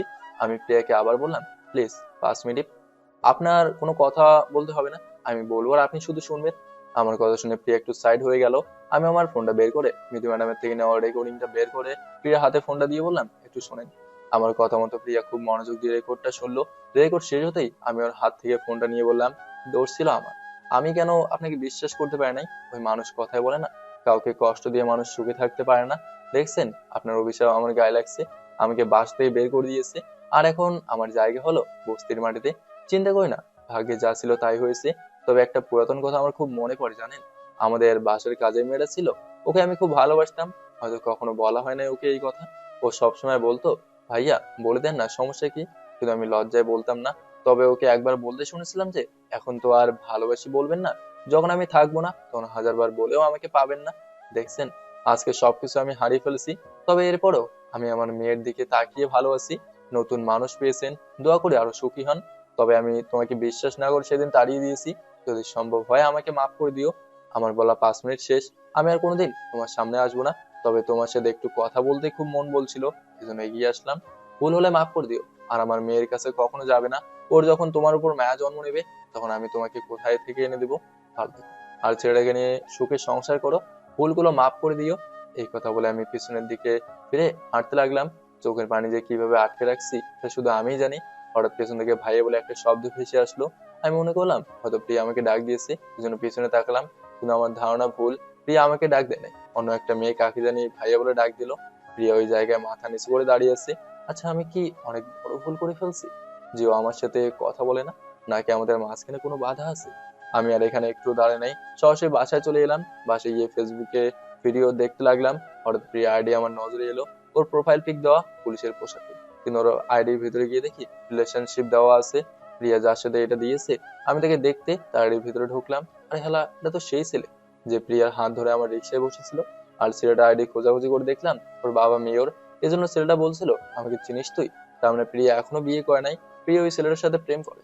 কিন্তু আমার জানা মতে প্রিয়া এমন কিছু করতে পারে না, ওকে আমি খুব ভালো করেই চিনি। না না, আমার সবকিছু খুঁজে বের করতে হবে। প্রিয়া কি আসলেই ওকে পছন্দ করে? রুমে বসে আছি তখন ইতি এসে বলল, কি করেন সাহেব? এই তো বসে আছি, তা তুমি কি করো? আমি তো আপনাকে দেখতে এখানে এসেছি। কেন, কোনো সমস্যা? তোমার ঢং দেখে আর বাঁচি না, কি বলতে এসেছো সেটা বলো, এত পেঁচাতে হবে না। চলেন না, পার্ক থেকে ঘুরে আসি। অনেকদিন হলো যাওয়া হয় না। টাকা নাই, যেতে পারবো না। আরে টাকার দরকার পড়লে আমি দেব, চলেন না। মাহি আমার কোলে উঠে বলল। প্লিজ বাবা চলো। মাহির গালে চুমু দিয়ে বললাম, আচ্ছা মা, বিকালে যাব, এখন আমি একটু বাইরে যাব, তুমি রেডি হও, ঠিক আছে? আচ্ছা বাবা তাড়াতাড়ি আসবে, না হলে কিন্তু খবর আছে তোমার। আম্মু বুঝতে পারছি। আমি বাসা থেকে বের হয়ে সামনে হাঁটতে লাগলাম। এখন যাবো একটা গুরুত্বপূর্ণ জায়গায়, জানি আমাকে নিয়ে এসব হবে না, যাকে দিয়ে হবে তার কাছেই যাচ্ছি। রাস্তা দিয়ে হেঁটে যাচ্ছি, হঠাৎ করে একটা মাইক্রো আমার সামনে এসে দাঁড়ালো। আর একটু হলে আমার উপরে তুলে দিত। আমার একটু রাগ হলে যেন ভাবলাম কিছু বলি, কিন্তু আবার চিন্তা করলাম এই শহরে অনেক ধরনের বেয়াদব আছে, পরে ঝামেলা হয়ে যাবে। এজন্য আমি আমার মতো হাঁটতে লাগলাম। একটু দূরে যেতেই পেছন থেকে আমাকে ডাক দিয়ে বললো, কিরে, ভয় পেলি নাকি আমাকে দেখে আবার? আমি পেছনে তাকে দেখি প্রিয়ার নতুন বয়ফ্রেন্ড এখানে আসছে, মেয়রের ছেলে। ও হ্যাঁ, একটা কথা তো বলতে আমি ভুলে গেছি, ওর নাম হলো রাসেল। ফেসবুকে আমি ওর নাম দেখছিলাম। আমি রাসেলের ডাক শুনে ওর সামনে গিয়ে বললাম, কিরে সেদিন যে চট দিয়েছিলাম সেটা কি ভুলে গেলি, নাকি নতুন করে আবার চট দিতে হবে? তুই মনে হয় এখন আমাকে ভালো করে চিনিস নাই। তোরে চিনে আমি কি করব? আর তোর বাবা যে মেয়র এটা আমি জানি। আমার সাথে পাঙ্গা নিতে আসবে না, নইলে নিচের সবকিছু কেটে রেখে দেবো। রাসেল আমার ঘাড়ে হাত রেখে বলল, ও তাই নাকি? এত সহজ মনে হয় আমার গায়ে হাত দেওয়া? এটা তোরা কই রে? একটু গাড়ির ভিতর থেকে বের হয়ে আয়, এই তো এখানে। এই কথা বলতেই 3-4 জন ছেলে গাড়ির ভেতর থেকে বের হয়ে আমার সামনে আসলো। তবে তো সবার হাতে পিস্তল আছে। আমি ওদের দেখে হাসি দিয়ে বললাম, তুই আমার পরিচয় জানিস? তোর পরিচয় জেনে আমি কি করবো রে? আজকে দেখবো আমার হাত থেকে তোরে কে বাঁচাই। তুই নিজের মৃত্যু নিজেই ডেকে এখানে নিয়ে আসলি। আর একটা কথা বলে রাখি, যেটা হয়তো তুই জানিস না, প্রিয়া নাকি তোর হবু বউ। এমন এক সময় ছিল, আমার গার্লফ্রেন্ড ছিল, ওকে জড়ি ধরা শাড়ি পরিয়ে দেওয়া, আরো কত কিছু যে ওর সাথে করেছি এর কোনো হিসেব নেই। আমার কথা শুনে রাসেল রেগে বলল, ও, তাহলে তুই সেই ছেলে যার জন্য প্রিয়া মাঝে মাঝে কান্না করে? তোরে আজকে আমি খাইছি। আরে আমাকে মারবি তো ঠিক আছে, আমি না করবো না। তার আগে আমি একটা ফোন দেবো, এরপর দেখ তোর কি অবস্থা হয়। ও তাই নাকি? দেখি তুই কারে কল দিবি দে। তোর কোন বাবা তোরে এখান থেকে বাঁচিয়ে নিয়ে যায়, আমিও তাই দেখবো। আমি ফোনটা বের করে আপুকে কল দিলাম। সেদিন আপু যাওয়ার আগে ওর ফোন নাম্বার সেভ করে দিয়েছিল আমাকে। আপুকে কল দেওয়ার পর আপু কল ধরে বলল, আরে আমার ছোট্ট ভাই যে, আজকে কি মনে করে বড় বোনকে কল দিলে? আপু আমি একটা বিপদে পড়েছি। একটা ছেলে আমাকে আটকে রেখে বলছে আমাকে নাকি মেরে ফেলবে। ও তাই নাকি? এত বড় সাহস কার আছে যে আমার ভাইকে মারবে? দেখ আপু, আমি মজা করছি না, সত্যি বলছি আমি। তুই এখন কোথায় আছোস? আমি আপুকে ঠিকানা দিয়ে বললাম, একটু তাড়াতাড়ি আসবি প্লিজ। আপুর সাথে কথা বলেছি 1 মিনিট হলো। এর ভিতরে একটা দোকান থেকে কয়েকটা ছেলে দৌড়ে আসলো আর এসে আমাদের বলল, এখানে লাদেন কে? আমি শুধু বললাম আমার আপুকে আপনাদের এখানে বলছে আসার জন্য। এটা বলতে ওরা রাসেল আর ওর বডিগার্ডকে উড়াধরা মারতে লাগলো। আমি শুধু দাঁড়িয়ে দাঁড়িয়ে দেখছি আর মনে মনে বলছি, আমার দুলাভাইয়ের এত পাওয়ার, এই শহরের বেশিরভাগ লোকেই তাকে চেনে, এমনকি তার নাম শুনলেই ভয় পায়। এর ভিতরে আমার দুলাভাই আর আপু চলে আসলো। আপু আমার সামনে এসে রাসেলকে দেখে বলল, এই ছেলে তোর গায়ে হাত দিয়েছে? আমি হুঁ বলতেই আপু ছেলেটার গলায় শক্ত করে ধরে বলল, আমাকে চিনিস তুই? আর তুই আমার ভাইয়ের গায়ে হাত দিস? বেঁচে থাকার কি ইচ্ছা আছে? আমি আপুকে সারিয়ে বললাম, বাদ দে, আর রাসেল এখান থেকে চলে যা। দ্বিতীয়বার আর আমার সামনে আসবি না, নইলে কি অবস্থা হবে তোর তুই ভালো করে জানিস। রাসেল আপুর হাত থেকে সারা পেতেই গাড়িতে উঠে বলল, আমি হলাম মেয়রের ছেলে, তোদের সব কয়টাকে আমার দেখা আছে, এই বলে দিলাম। এই কথা বলে রাসেল চলে গেল। আপু আমার হাত ধরে বলল, চল আমার বাসায়। আমি আপুর কথা শুনে গাড়িতে উঠলাম। আপু আমার পাশে বসে বলল, বাড়িতে যাসনি আর এখনো? সেদিন গিয়েছিলাম, তাও আবার রিক্সা নিয়ে। সব হলো কপাল আপু। তবে তোরে আমি কিছু বলতে এসেছিলাম। কি বলবি বল শুনি। না এখন বলবে না, আগে বাসায় চল, নইলে তুই আবার পাগলামো শুরু করে দিবি। আরে বল, কিছু করব না। না হবে না, আগে তোর বাসায় যাব, পরে বলবো। আচ্ছা ঠিক আছে চল। গেটের সামনে যেতে দারোয়ান আমাকে দেখে একটু অবাক হলো। আমি ভিতরে ঢুকতে ঢুকতে দারোয়ানকে বললাম, মানুষ চিনে কথা বলবি, নাহলে আবার চাকরি হারিয়ে ফেলবি, বুঝলি? আমার কথা শুনে দারোয়ান চুপচাপ দাঁড়িয়েছে। আমি যে কে ও ঠিকই চিনে ফেলছে। বাসে যাওয়ার পর আপু আমাকে নিজ হাতে খাই দিল। খাওয়া শেষ হতেই আপু জিজ্ঞেস করলো, মাহিকে নিয়ে আসলি না যে? ওর কথা আর বলিস না, সেজে গুজে বসে আছে, বিকেলে ওখানে একে ঘুরবো বলে আমাকে শুধু প্যারা দেয়। আপু মন খারাপ করে বললো, আমার মেয়েকে আমি নিজ হাতে কিভাবে মারতে পারলাম বল? আরে মন খারাপ করিস না আপু, ওর জন্য আমি আছি না, তুই কোনো চিন্তা করিস না। এখন যেটা তোরে বলতে এখানে আসছি শোন। হুম, বল কি বলবি? আপু, আমার বাবা আত্মহত্যা করে নাই, ওনাকে প্ল্যান করে মারা হয়েছে। আর আমার বাবাকে মেরেছে মিতু আর আমার ভাবি। আমার কথা শুনে আবু অবাক হয়ে বলল, কি বলিস এসব? তোরে এই কথা কে বললো? আমি আপুর সামনে ফোন থেকে রেকর্ড গুলো বের করে বললাম, এই যে শোন। আর মিতু হলো ভাবির বেস্ট ফ্রেন্ড, ওর ফোন থেকে এগুলো নেওয়া। আমি ভাবতেও পারি নাই ভাবির স্বার্থের জন্য এসব করবেন। আর বাবা নাকি আমার জন্য আত্মহত্যা করছেন। এই কথা বলে সবাই মিলে আমাকে বাস থেকে বের করে দিয়েছে। আসলে বাবা চিঠি লেখে নাই, সবকিছু করেছে ভাবি। এখন বল ওনাকে আমি কি করব?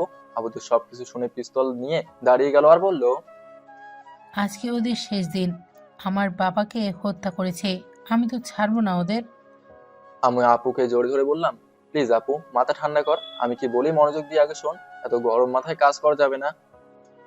দেখ ভাই, তুই আমাকে ছাড়, আমি ওদের নিজ হাতে মারবো। আপুকে আমি সোফায় বসিয়ে ওর হাত থেকে পিস্তল নিয়ে বললাম, দিব একটা মাথায়। আর তুই আজ থেকে এসব করবি না, তোর পেটে এখন একটা বাচ্চা আছে, যদি কিছু হয়। আমার চিন্তা তোর করতে হবে না। আমি এবার দুলাভাইকে বললাম, এই মিয়া, আপনি মাস্তান বুঝলাম, আপনি কি আপনার সন্তানকে এমন বানাতে চান? আমি কসম করে বলছি, যদি আমার ভাগিনা বা ভাগ্নি এমন হয়, আমি আপনাদের ছাড়বো না কিন্তু। আজ থেকে আপুকে এসব কাজে নেবেন না।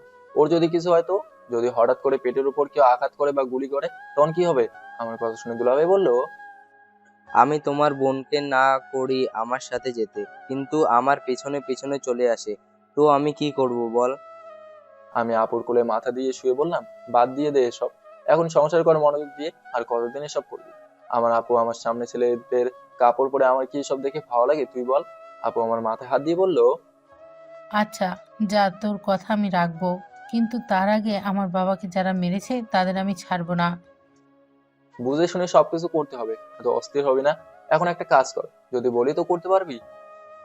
হুম, বল কি করতে হবে? মাইকে নিয়ে পার্ক থেকে ঘুরে আয়, আর সাথে বাড়িওয়ালার মেয়ে যাবে, পারবি এই কাজ করতে? আপু আমার কথা শুনে কান্না করে দিয়ে বলল, অনেক অনেক ধন্যবাদ ভাই তোরে। মাহিকে একটা রাত আমার সাথে থাকতে দিবি? আমার মেয়েকে জড়িয়ে ধরে খুব ঘুমাতে ইচ্ছা করে। তাহলে এক কাজ করিস, ওদের তোর বাসায় নিয়ে যাবি, আমি এ থেকে সবকিছু বলে দেবো। আচ্ছা ভাই। তাহলে আমি চাই তুই রেডি হয়ে আমাদের বাসার সামনে যা, ওরা হয়তো রেডি হয়ে বসে আছে। আগে তুই গিয়ে ওদের সবকিছু বল, আমি অল্প সময়ে রেডি হয়ে যাব। আমি আপুর থেকে বিদায় নিয়ে বাসায় চলে গেলাম। বাসায় গিয়ে এদিকে সবকিছু বুঝিয়ে দিলাম আর বললাম ওকে যেন আপুর কাছে রেখে চলে আসে। একটু পর ওরা সবাই বাস থেকে বের হয়ে চলে গেল। আমি আমার রুমের ভেতরে বসে বসে প্ল্যান করছি, আজকে রাতে আমি মৃত্যুকে তুলে নিয়ে আসবো। ওর কথা শুনে আমার ভাবি আমার বাবাকে মেরেছে, ওকে তো আমি ছাড়বো না। ভাবছিলাম সবকিছু আপুকে দিয়ে করাবো, কিন্তু আপুকে দিয়ে এসব করালে সমস্যা হয়ে যাবে। আবু সরাসরি ওদের গুলি করে মেরে ফেলবে, এমনিও প্রেগনেন্ট। আমি সবকিছু রেডি করে বাসা থেকে বের হলাম। কিছুক্ষণের ভেতরেই মৃত্যুর বাসার সামনে চলে গেলাম। আমি মৃত্যুর রুমের জানলা গিয়ে খোলাই পেলাম, এজন্য ভেতরে যেতে আমার কোনো সমস্যা হয় নাই। ভেতরে গিয়ে দেখি মিতুর হাজবেন্ডকে জোরে ধরে ঘুমিয়ে আছে। আমি মিতুর রুমের লাইট অন করে দিলাম। লাইট অন করতে মিতু লাফিয়ে উঠে বলল, এই কে কে? কিন্তু আমাকে দেখে মিতু চোখ বড় বড় করে বলল, কি রে তুই এখানে? কেন, আমি কি এখানে আসতে পারি না? মিতু বিছানা থেকে উঠে গেল, ওর শরীরের কাপড় ঠিক নাই, আমার সামনে এসে বলল,